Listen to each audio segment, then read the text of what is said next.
सुनते हैं भारत का बहुत ही प्यारा सा वचन है, बाबा गोरखनाथ का वचन है कि हसीबा खेलीबा धरूंगा ध्यानम।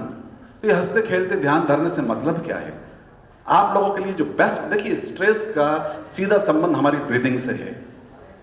हमारा तो जीवन का स्रोत ब्रीदिंग है, इस ब्रीदिंग के कारण ही तो हम हैं। सीधे सीधे हमसे जुड़ी हुई चीज है, अगर उसको साथ लिया तो ध्यान सज जाता है। कैसे? ऐसे कि अगर अभी मैं बहुत गुस्से में आ जाऊंगा तो क्या होगा? नहीं, मेरी ब्रीदिंग की लय बिखर जाएगी। अगर हम बहुत गुस्से में आ जाते हैं, अगर हम बहुत तनाव में आ जाते हैं, अगर बहुत किसी रूप में एक्साइटमेंट में आ जाते हैं, तो हमारा जो ब्रीदिंग का लय है, हमारी श्वास की जो लय है, वो गड़बड़ा जाती है। तो आप दूसरा उपाय कर लीजिए कि जब आप बहुत तनाव के क्षण में हों तो जरा ब्रीदिंग के लय को साधने की कोशिश कर लें। एक बात, अब ब्रीदिंग के लय का मकसद रही नहीं है। काहे नहीं सद रही है? क्योंकि अंदर ऊर्जा इतनी हिलोरे ले रही है कि वो ब्रीदिंग को बिखेर बिखेर दे रही है। तो क्या करें? खोल दे दरवाजा उस कबूतर के लिए, ऊर्जा के कबूतर के लिए। तो हम नौजवान लोग सुबह जरा जॉगिंग करें, कुछ नहीं करना पड़ेगा। गौतम बुद्ध की श्वास की जो बहुत सहज विपासना की धारणा है, हम सेहत के साथ उसका पोषण पा सकते हैं कि जब हम दौड़ रहे होते हैं तो सहज हमारा ध्यान हमारी श्वास की तरफ चला जाता है, पकड़ पकड़ के लाना नहीं पड़ता। दौड़ने में हमारी अतिरिक्त ऊर्जा रास्ता पा लेती है।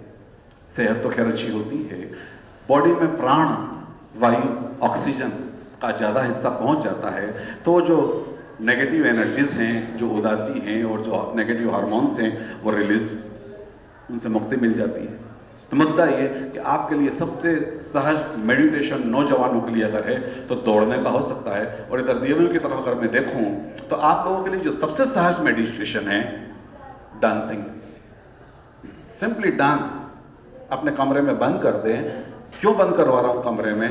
इसलिए, कोई बात नहीं देवी, कर ले बात। इसलिए जरूरी होगी, इसलिए कि अगर कोई और हो तो हमें फर्क पड़ेगा, फिर हम जरा उसके प्रभाव में आ जाएंगे, फिर हम जरा इस रूप में अवेयर हो जाएंगे कि हमारे स्टेप सही है कि नहीं, कि हमारा लय सही है कि नहीं, कि हम डांस अच्छा कर रहे हैं कि नहीं। कमरे में बंद कर लें अपने आप को और 1 घंटे के लिए इस डांस में अपने आप को छोड़ दें और आप पाएंगे कि आपकी ऊर्जा खुद ही एक मोमेंटम लेगी और ऊर्जा एक दिशा ले लेगी और आप एक लयबद्ध हो जाएंगे। उस डांस के थ्रू आपकी एनर्जी चैनलाइज हो जाएगी। और हम देखते हैं आदिवासियों को, पहले मैं देखता था, देवास की बात अगर करूं तो सिविल लाइन इलाके में बहुत से आदिवासी आते थे, उनके डेरे होते थे, दिन भर मेहनत कर रहे हैं, हाड़ तोड़ मेहनत कर रहे हैं, और रात को नृत्य की ऊर्जा कहाँ से पाते हैं?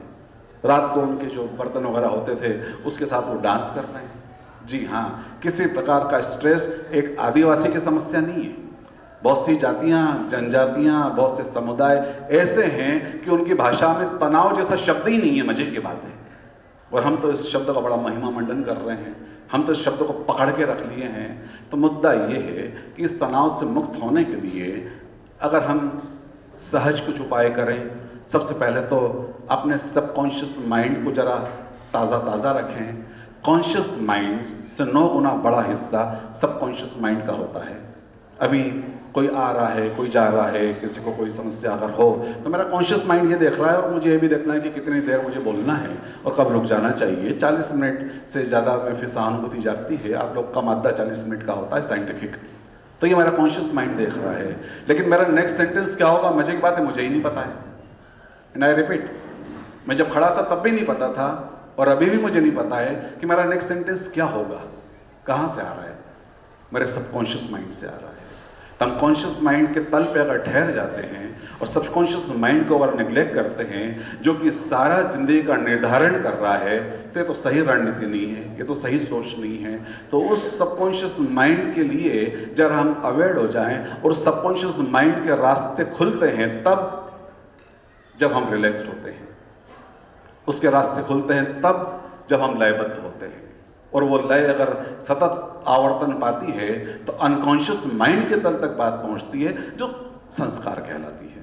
तो मुझे स्ट्रेस के बारे में जो मोटे तौर पर कुछ आउटलाइन ड्रॉ करनी थी मैंने कर दी। अब मैं चूंकि आपके लिए आया हूं इसलिए मुझे आपके सवाल लेना चाहिए।